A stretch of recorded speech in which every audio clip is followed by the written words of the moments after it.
আসলে নিজের হাতে যে কোনো কাজ করার মজাই আলাদা। তো মাঝে মাঝে কিছু কাজ নিজেই করি। তো আজকে ভাবলাম যে চাই বানাবো যেহেতু, আর আমি একটু দুধ চা প্রেমী যাকে বলতে হয়। তো সেই ক্ষেত্রে প্রথমে যেটা করতে হবে, ফিল্টার থেকে একটু পানি নেব। যেহেতু দুধ চা আমি এই মুহূর্তে একাই খাবো, সেই ক্ষেত্রে সেই পরিমাণই পানি নিলাম। তো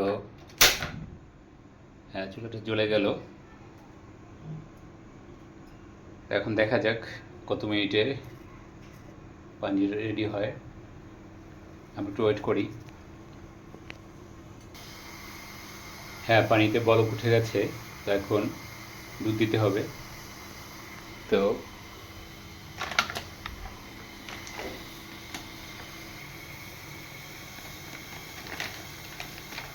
এই যে গুঁড়ো দুধ 1 চামচ, আর 1 চামচ না দিলে ঘন হবে না। তা দুধ চা যেহেতু একটু ঘন না খেলে তাহলে সেই লেভেলের টেস্টটাও আসবে না। হ্যাঁ, দুধেও বলক উঠে গেছে, এই যে দেখা যাচ্ছে। এবার চিনি দেওয়ার পালা। আমি একটু চিনিও বেশি খাই, অ্যাটলিস্ট 2 স্পুন। 2 চামচ তো মিনিমাম দিতেই হবে। ব্যাস।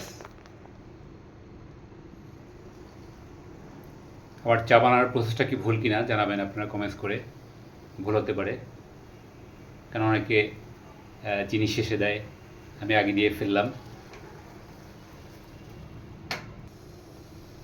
ফাইনালি দুধে বলকটা আগেও ঠিক ছিল, চিনি দেওয়া হয়ে গেছে। এখন সময় এসেছে চা দেওয়ার, চা পাতা দেওয়ার সময় এসেছে।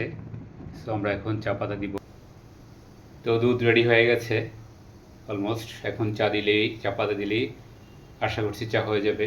সো এখন হান্টিং চায়ের কৌটা, চা পাতার কৌটা কোথায় কোথায় কোথায় কোথায় কোথায়, এটাই মেবি হবে। হ্যাঁ, এই যে ফাইনালি পেয়ে গেছি পেয়ে গেছি। তো চা পাতা তো পেয়ে গেলাম।